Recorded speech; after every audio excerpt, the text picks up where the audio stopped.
So hello po sa inyong lahat dyan, no, mga kabukid. So siyempre nata sa bukid.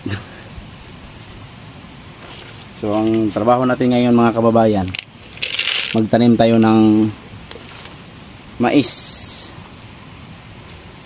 Ano ba sa Tagalog yung mais mga kababayan? Palay. Iba yung palay, humay man yun, humay. Yung mais, ano po sa Tagalog yung mais mga kababayan? Anagon. So ito po yung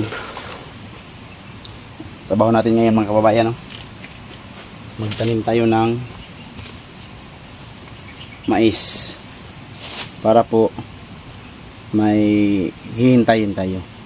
So kayo, samahan nyo ako mga kababayan sa pagtatanim.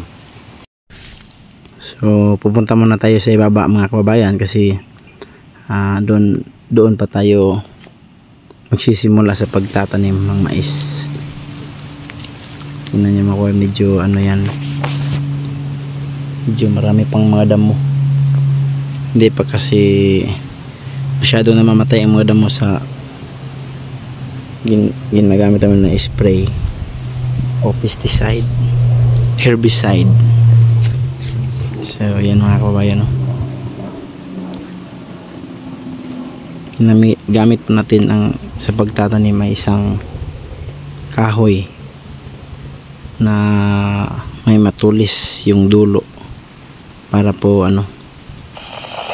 gamit natin pangbungkal ng lupa pagkatapos lagyan ng binhi ng mais. So yan mga kababayan, medyo tahimik kasi nag-iisa lang tayo, wala tayong makausap, wala rin tayong kanin para usapin. Tingnan niyo mga kababayan, mabuti na lang at medyo hindi masyadong mainit, may mga ulap sa kalangitan kaya hindi masyadong mainit yung araw. So biglang lumiwanag na naman, so nagpapakita na naman si araw, hindi na naman siya natabunan sa isang ulap. Pero kailangan nating magtiyaga, tuloy lang sa buhay, magtiyaga tayong magtanim para tayo ay may aanihin balang araw. So shout out po sa inyong lahat yun, no, mga kababayan, lalo na sa mga kababayan natin na nasa ibang bansa. Siguro namimiss niyo na yung buhay sa kabukiran nung kabataan ninyo. So kami mga kababayan patuloy nanatiling nasa bukid palagi, nagtsatsaga, nagtatanim ng mais. Yan. So tingnan nyo yan mga kababayan, ang aming tanim. So nais ko rin pong kasama kayo mga kababayan sa pag-aabang sa paglaki ng aming mga tanim.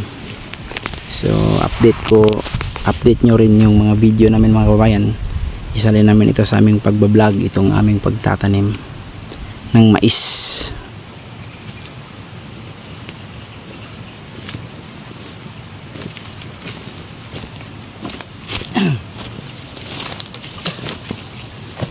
So hello po sa inyong lahat dyan mga kababayan, no? So ito po yung ginagamit sa mga katutubo dito sa pagtatanim ng palay at saka mais. Dito lang din ako natuto gumamit ng mga kahoy sa pagtatanim. Kasi doon sa amin noon mga kababayan, gamit namin yung mga itak, yung mga guna, mga sanggot. Yan yung ginagamit namin sa pagtatanim. Pero dito natutunan kong gumamit ito. Mas mabuti siya mga kababayan kasi po hindi ka na medyo nakayuko, lalong nakayuko kasi pwede ka lang nakaganon yan, nakatayo ganyan tapos lagay. Yan po yung nagpapaganda nito.